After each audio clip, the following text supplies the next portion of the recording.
Hey y'all, I'm Brooke Hoover, a Louisiana native, actor, writer, and comedian.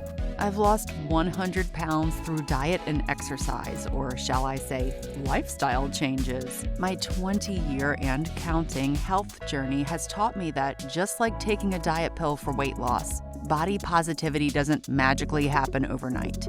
I'm working on regaining my self-esteem and rekindling my love affair with Cajun and Southern comfort food in a healthier way, all the while juggling eating as clean as I can, reestablishing myself in the entertainment industry, which, as we know, is historically fat-phobic, all the while showing my inner fat girl some love. That's fat with a PH. Pretty hot and tempting. Let me tell y'all a tale or two. Limited 2, Esprit, Gaetano, Spumoni. Y'all remember those brands? Those brands were the uniforms of my childhood. Bright, colorful, playful, fun. Thankfully, my private yet non-religious affiliated school, which was an oddity in South Louisiana in the 1980s, was big on us wearing whatever the we wanted. And my mama was big on making me big bows to go with the outfits. Yes, because back in the day, we didn't wear clothes. We wore outfits, remember? But for me, they also had to be comfortable. Fashion statement, but comfort. And luckily, at the time, we could afford these brands that I mentioned that also had clothes that were super cute, but also comfortable. I was really big on comfort when I was young. Have I mentioned that yet? I still am, in fact. But so much so that I didn't even own a pair of jeans, y'all, until I was 15 years old. And I was also big on expressing myself with a lot of color and just being me through my cute, perfectly matching clothes, sometimes involving baby leopards. I'm looking at you, Gaetano. Or was it Spumoni? Those Italian designers, man. I loved dressing like this until my dad rudely uprooted me to a college preparatory snobby school that required uniforms, which happened at one of the crappiest times ever for a uniform on a young girl. Puberty. Travel back in time with me to late summer of 1992. I'm 11 years old. And we have been sent a very regimented list of school supplies. No cute Lisa Frank shit allowed. I later learned I could kind of sneak some of it, depending on the teacher. But surely no self-expression when it came to free dress days, which oddly weren't free. We had to bring in $1 to donate to our school, which already cost more than most liberal arts undergrad programs at the time.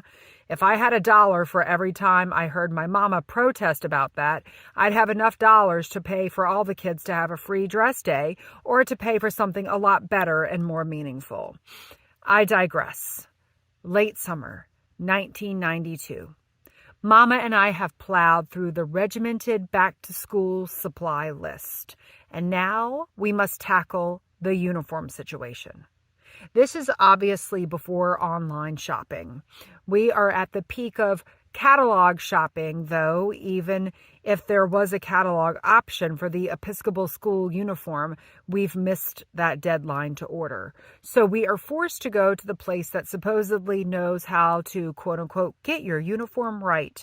Because you can piecemeal your uniform by going to various department stores, which I'll later learn is what most kids did. But because we are uniform rookies, Mama and I go to this overpriced boutique that carries snobby school-only uniforms called Carriages and Bocage Village. In terms of like Baton Rouge bougie, this is the ultimate bouge. And this fat girl is not having it. Mama practically pulls me into Carriages, and there are two ladies who look like Baton Rouge, Louisiana perfection. Non-frizzy hair on a day with 100% humidity, lips, fingernails, and toenails in a matching vibrant yet tasteful pink, and collared shirts with sweaters strategically tied over their shoulders. In South Louisiana, in late August, on a day with 100% humidity. I already mentioned that, but I'm mentioning it again to channel my anger. And I think it goes without saying, but I'm going to say it, these ladies were thin, like no more than a size 0 or a size 2. The ladies swarm over to us and ask what school I'm going to go to as they usher us over to the counter where they have the book. The book isn't the Bible, but it's more like a catalog, again, y'all, before internet days, of all the private and parochial school uniforms in the East Baton Rouge parish area.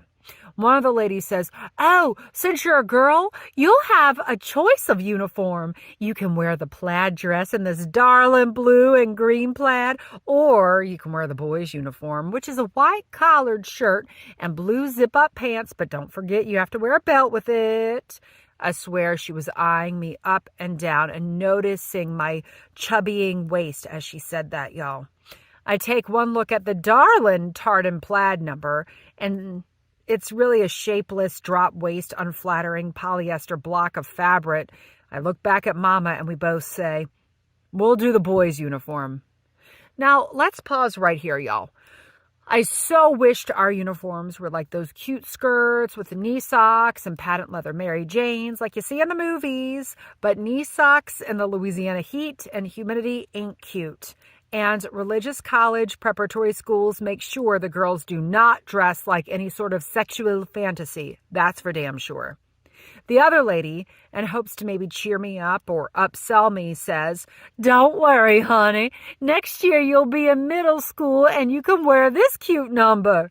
She points to another polyester frock, but this one is gingham plaid, has kind of a cute flare skirt, and ooh la la, how risque, you Catholics and Episcopalians. It has a V-neck.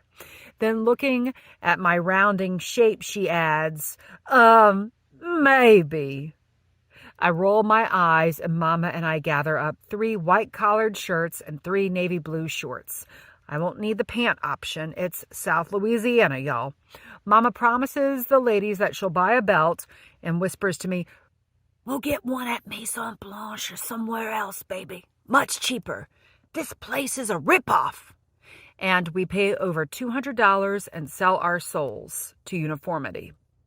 On our way out, one of the ladies says, "Oh, and don't forget the shoes. They can be blue shoes, white shoes, brown shoes, or black shoes. Just no shoes with logos, no shoes with pogos, no shoes that show personality, and definitely," they say this together, "no open-toe shoes."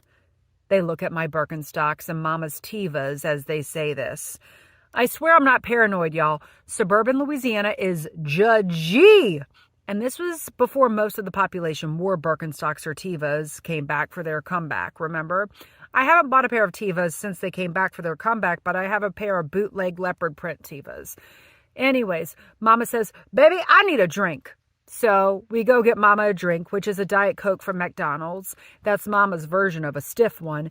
And we head to the newly constructed Tanger Factory Outlet Mall in Gonzales, Louisiana, which is on the outskirts of Baton Rouge off I-10 on the way to New Orleans. And we go find a belt and some Episcopal school approved shoes.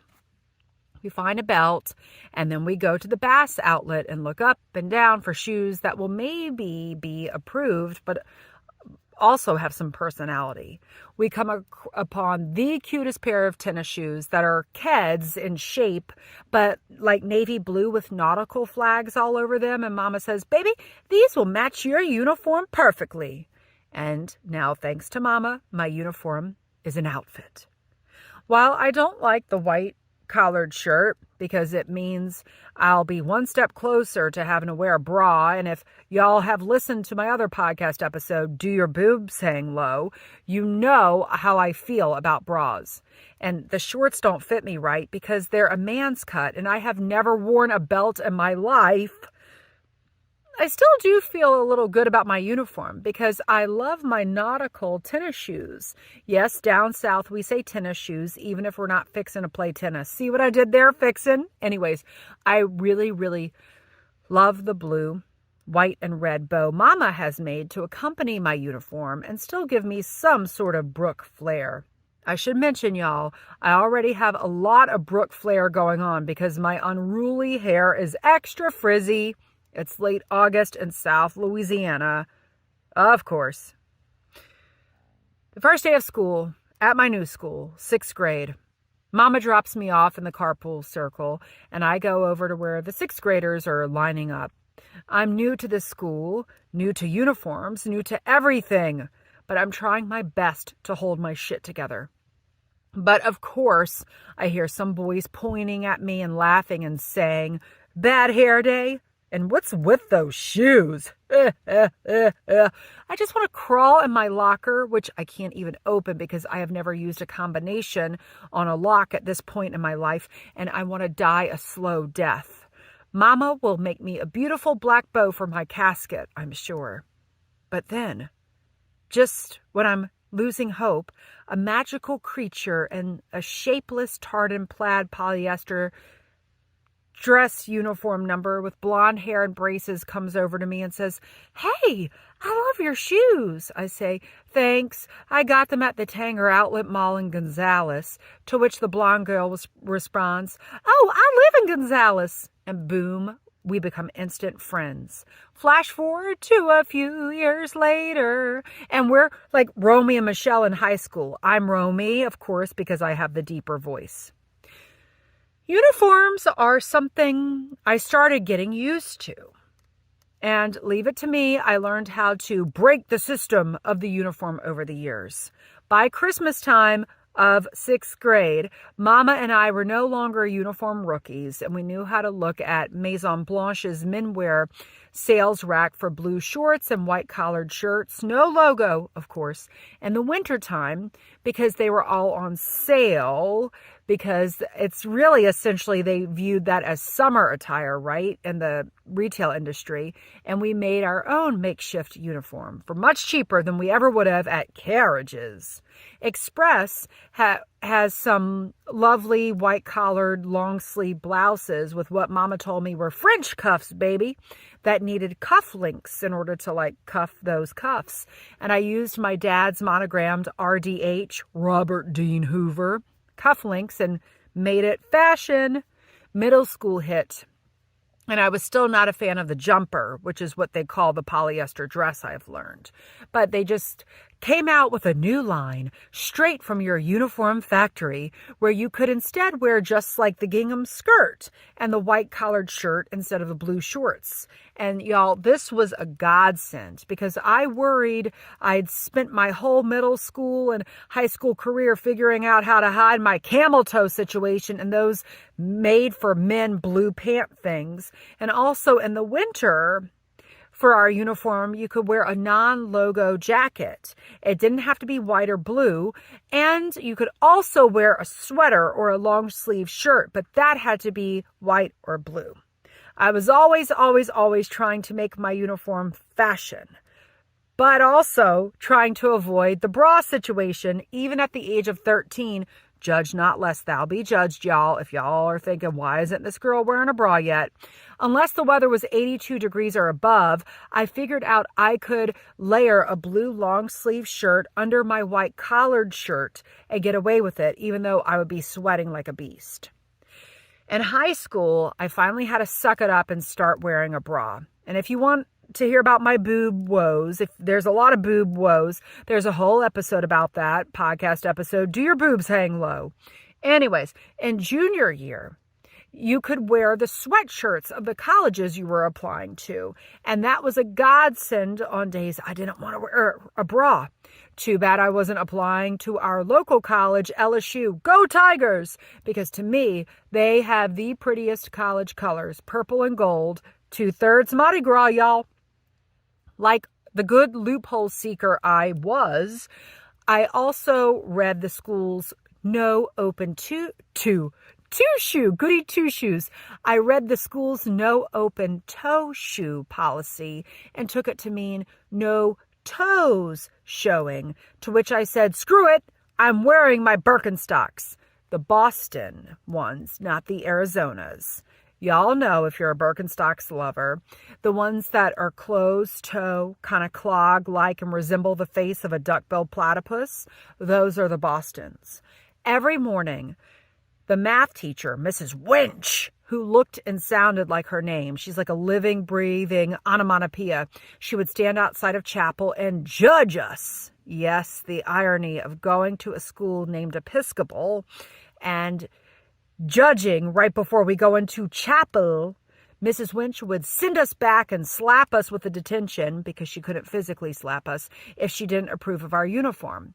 She didn't like the way I tucked my shirt. I was personally trying to hide some fat rolls and kind of like look slim and fashion, but Mrs. Winch didn't appreciate a French tuck. I ended up figuring out just how to roll my shirt to cruise on by her, which kind of started working. But then she must have gotten new glasses because she noticed that my Birkenstocks were open back, and she didn't think my loophole discovery was clever. Again, she was the math teacher, not like the civics teacher or like the drama teacher after all. They totally would have applauded my creativity right there. Mrs. Winch just thought I needed detention. So I spent most of my high school mornings trying to avoid this just Gestapo of a woman. I would have my size 0 friend, the Michelle to my Romy, sometimes kind of like block me, but it didn't always work. And I created a lot of anxiety for myself right before chapel, where we were to go pray and sing for our sins. I just prayed to get out of this uniform situation. Be careful what you pray for, y'all, because senior year was free dress year. Like the whole year, seniors could like wear whatever they wanted. And you didn't have to pay $1 a day like in all the other grades for free dress day to do so. But the clothing restrictions for like the free dress for the seniors were almost more difficult to match than the uniforms themselves. And I was faced with even more difficult issues, finding cute clothes that I wouldn't repeat. God forbid I repeat an outfit for a girl who I was at the time a size 18 or 20 in South Louisiana in the 1990s. Certain catalogs carried extended sizes like Delia's, or is it Delia's, LL Bean, J. Crew. Those were my faves because I refused to go shop at the big lady stores.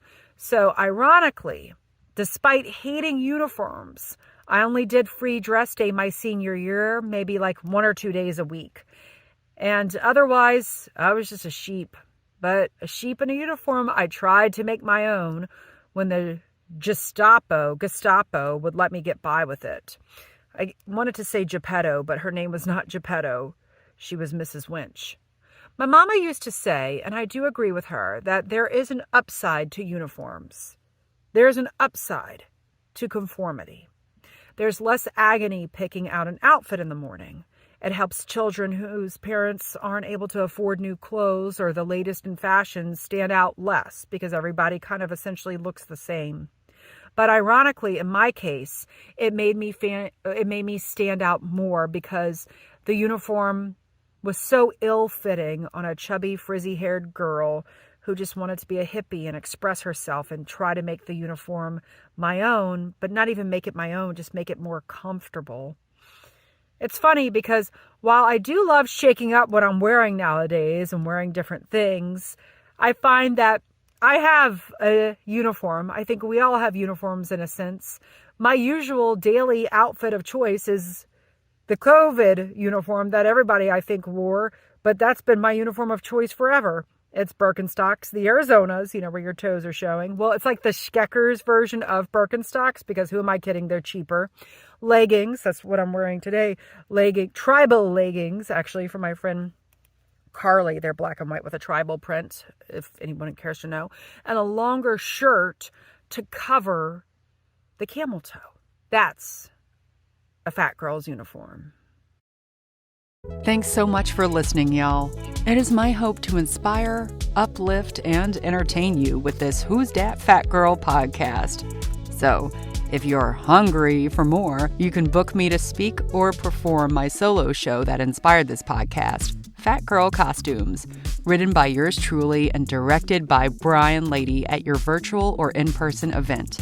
Please visit brookehoover.com/fluffybuttproductions or email me at contactbrookhoover@gmail.com for more info. And let's follow each other on Instagram. I'm at Brooke Hoover, and the O's in my name are not the letter O, they're zeros. Not because I want to be a size 0, but because I guess I'm just so clever with my late 90s Yahoo self. And if you like this podcast, which I really hope you do, Please give me a 5-star rating and write a review on Apple Podcasts. And most importantly, share this with your friends, family, and other people you may know who are as fat as we are. That's fat with a PH.